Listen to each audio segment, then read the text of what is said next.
So yung mga katrop, bali papalitan na natin ang oil seal si Lolo. So ito nga pala yung mga gagamitin natin. So ito nabili ko sa Lazada.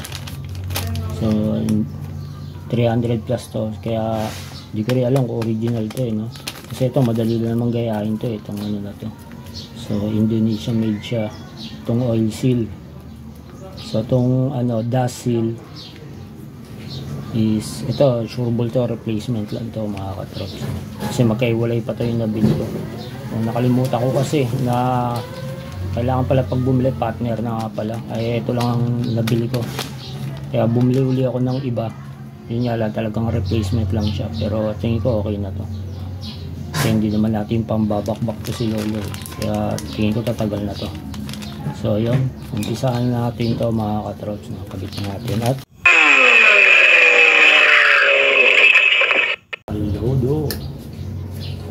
gusto ko pumasok sa trabaho ngayon mga katrops, wala kaming ganong gawa. So bala ko sana ipagawa to ang hinihingi sa akin 300 labor. So mura naman kaya ko naman yun, kaso nga wala kasi ako ginagawa kaya siguro ako na lang. Saka nakita ko yung mekaniko doon, medyo busy, marami siyang ginagawa. Baka hindi man sa pagano, baka madaliin kasi. So, kaya yan, ako na lang gagawa. So kaya ko naman to, nakapagawa na ako dati nito. So dati kasi ako rin naggawa nito, kaso palpak lang yung nabili nating oil seal saka dust seal no. Kasi ang nabili ko pang XRM sabi nung binili ako kasya naman daw yun pala hindi, malaki. So dahil nabili ko na at nabaklas ko na, so ginawa ko na lang siya ng paraan, naglagay na lang ako ng silicone gasket sa gilid niya para kumapit siya. So kaya yan, mabilis siguro nag-leak dahil gawa ng. So yun pang isang angin ko dito, sureball. Pag tinanggal ko to, maglilinis ako ng ano yan, silicone gasket na ito.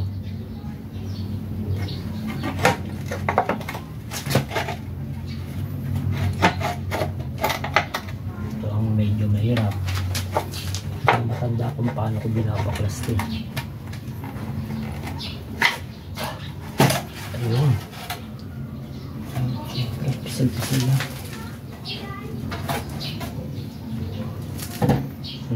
Ano tayo ng pangkalang doon sa makina para may taas natin ito pag ganon.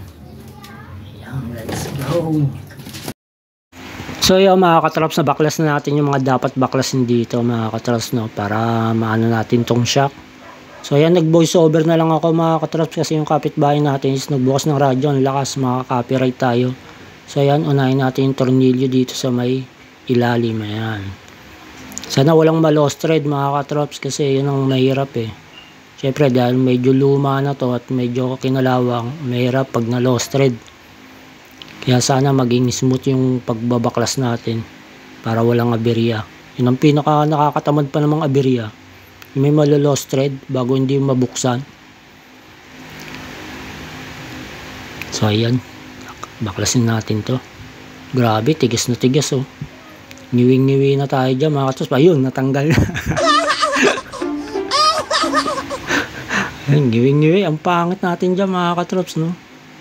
Ganun pala yung tsura ng mukha natin pag nahihirapan tayo. Pakapangit. So ayan mga katrops, so, tanggal natin.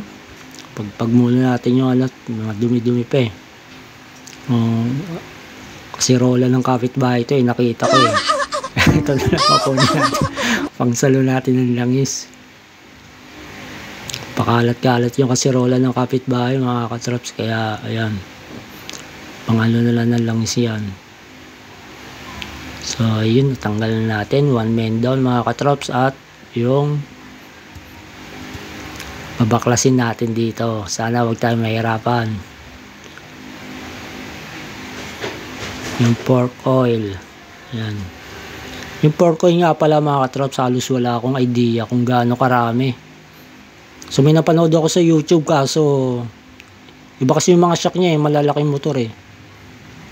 So kaya ang gagawin ko dito, yung nabili kong fork oil, so hatiin ko na lang sa dalawa yon para sa shock na to. So okay na siguro yun, goods na yon. Para medyo gumanda naman yung bounce nung nung shock. Kasi wala eh, makalampag na talaga si Lolo mga katrops. Kasi nga may leak na, parang wala nang bounce yung niya. Kapag dumaan ka sa bako eh, sobrang ingay. Wala pang Pasko, parang nangangaroling na yung motor ko eh. So ayan, kaya ito sigurado magiging goods na yan. Lalo na dito sa amin, napakatataas pa ng humps dito sa subdivision namin. Kaya tinitiis ko na yung kalampag ni Lolo eh, kasi iniisip natin syempre matanda na talaga. Pero pagkatapos na ito, malilis ang kalampag niyan. Kaya pinursigi ko na rin magawa kaagad to. So ito na lang atang huling gagawin para kay Lolo. Wala na ipapagawa dito, okay na to, goods na to si Lolo. So gagamitin na lang natin to. Hindi ko lang siya masyado magamit papasok kasi pasuparehistro na ito eh, hindi pa siya napaparehistro. Pero paparehistro rin natin to pag medyo nakaluwag-luwag tayo. At least linisin lang natin tong baso na to mga katrops, yung mga sulok-sulok, yung labas. Kasi nga medyo madumi siya. Hindi kasi napupunasan kapag nakakabit yung rim. So ito yung sinasabi ko sa inyo. Siyempre kung ipapagawa mo sa mekaniko, eh hindi lang nila masyado malilinis yung mga ganyang sulok-sulok niya. Siyempre ang gagawin kagad nila dyan is yung dapat gawin. So siguro mapupunasan pero hindi talaga So yan, kung kabina natin tong dust seal at para makita nyo na yung natatagong lihim dyan mga katrops. Ayun na. Kita na kaagad yung natatagong lihim. Parang bubble gum. Ayun o. Silicone gasket yan mga katrops kasi nga nagkamali tayo ng bili. So yung nabili natin dust seal dyan is maliit. Malaki kasi yung tube natin sa XRM pala. Mas malaki pala yun. Yung niyang Rider J. So kaya ang nangyayari dyan kapag nagbabounce, sumasama yung dust seal yung sa pinaka ng shock sa inner tube. So kaya nilagyan ko ng silicone gasket para kumapit siya, hindi siya sumama. Kaya yan kaya basta-basta maniniwala sa magtitinda. Hindi talaga pag bumili kayo may dala kayong sample para sureball. May susukat nyo. May teflon din pala tong kasama mga katrops bago silicone gasket. So ayan, nilinis natin to. Sa ibabaw lang naman to, sa may dust seal lang naman to. Ayan, goods na yan. Mamaya tatanggalin natin yung oil seal. Okay. At yun na nga mga katrops ayan, natanggal na natin yung oil seal. Ayan. Medyo pinahirapan tayo nito mga katrops. So expected ko na to eh. Kasi nga medyo paggaganto, medyo kinalawang. Is yan. Kumakapit siya maigi. So ginamita ko pa yan ng heat gun mga katrops. Ayan. Ginamita ko siya ng heat gun para medyo malis yung kapit niya doon sa inner tube natin. Outer tube pala. So medyo nalilito ako dito mga katrops Ano ba talaga to? Ito ang pinakabaso natin, outer tube ba to? Tapos yung pinagkakabitan niya, yung mahaba na stainless, inner. So medyo hindi ako sigurado siya, sabi ko na yan mga katrops Hindi ko pa gaano kabisado rin to eh. So hindi man talaga tayo mekaniko. May hilig lang tayo mga likot. Mga likot na So hindi kasi maganda kasi mga katrops pag sarili mo yung motor. Pag ikaw gumawa, magkamali ka man, okay lang kasi motor mo naman yan ikaw naggawa. Lang naman yan try and error. So may YouTube naman, nood lang muna para at least may idea kung paano siya gawin. Tapos yun, subukan mo na, ikaw gumawa. Pero kung busy tao ka naman at mapera ka naman, pagawa mo na nga lang, diba? Mas pa doon, mas sureball. Pero syempre, mamili rin kayo ng shop na pagdadalahan kasi hindi lahat ng shop goods.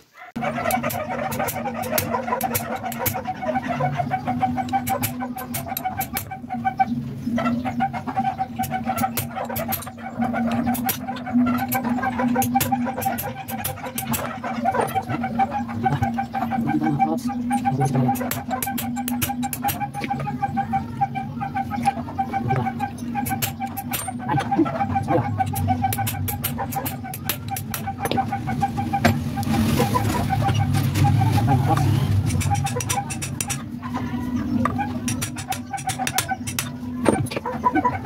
siguro po, nagkakabang sa ng puso. Okay. Bawal siguro mga props kasi ikan yung kulasal. Bawal siguro.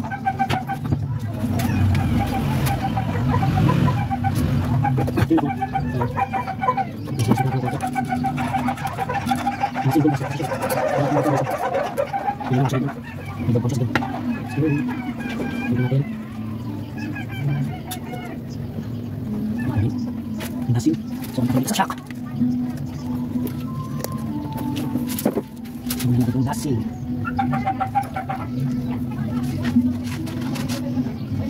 Ini tuh alis macam ini. Kamu sudah masuk ini sini. Yang dia begini sih. Dia semua ini saya mau pakai saya. Sudah ada yang sah. Bago na dito. Yan.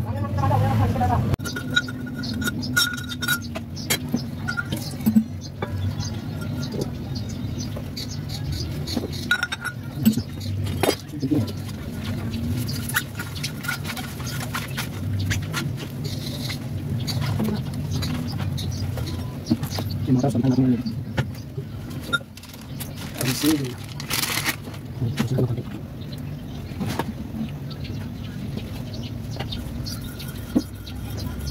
Ako tama na po. Yes, ako tama na yun. Mga lang tama na po. Okay. So, kinakain natin po. Kinakain natin po. Ito na.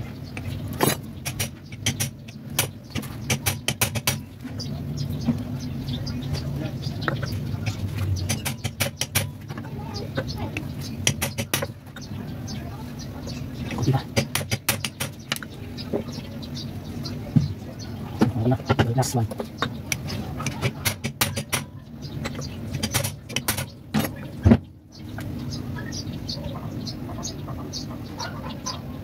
Nawalan siya mga tapos. Malubok, malubok. Lubok. Lubok. Lubok. Ayun. Matulak.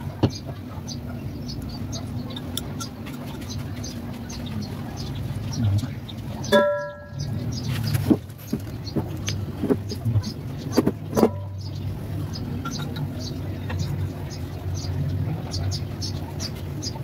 Busuk, ini juga.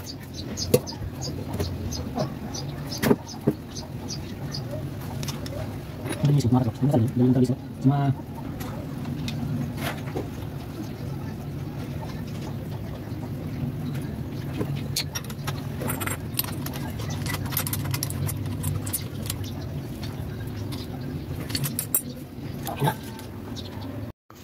At yun mga katrops, tapos na tayo. Magkakabit na lang tayo ng maglalagay na lang tayo ng pork oil. Ayan mga katrops. So bali gumawa ako ng sukatan mga katrops para masukat natin at patas ang mailagay natin kabilaang siya. Kasi wala nga tayong idea mga katrops. No? Ang gagawin ko na lang diskarte dito is yung nabili nating pork oil. So lalatin na natin yon, nahatiin natin yon dito sa dalawang shack na to. So kaya gumawa ako ng sukatan para mapantay natin yung paglagay ng langis kabilaan. Kasi baka mamaya mahirap kasi kung tatantyahin lang natin salin-salin, baka mamaya mas marami sa kabila o konti doon sa kabila may lagay. So kaya gumawa ako ng sukatan para sureball natin. No? Magkaano man to sa bandang huli, meron man tong kulangin, siguro konting-konti lang. Hindi malaki diferensya. So ayan, at ipapass forward natin tong video na to.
So ayan mga katrops, medyo kinulang tayo sa huli. Ayan na yung sinasabi ko na nga, kulang ng konti lang naman niya, pero tingin ko goods na yan.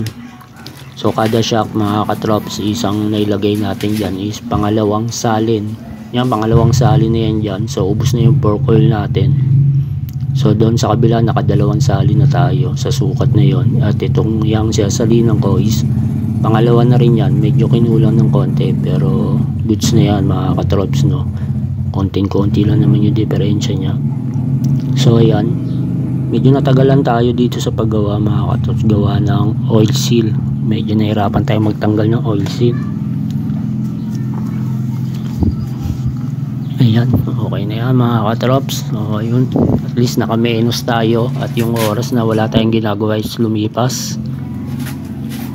Nagawa pa natin si Lolo. Okay na yan, at i-road test natin to mga katrops. Okay, ayan, na-road test natin si Lolo mga katrops. So salating ko lang yung ilalim, baka magkaroon ng leak dito eh. So yun, wala naman mga katrops, wala naman tayo nakakapana leak. So okay yung bounce niya mga katrops, no? Tulad yung dati, medyo may laban na siya ngayon. Dati kasi wala na siyang labang, kalampag na talaga siya. So ngayon tinesting ko dito, ni road test sa mga bako dito, naidaan ko siya sa humps na matataas dito sa subdivision namin is okay, goods na si Lolo. Hindi na siya parang nangangaroling mga katrops, no.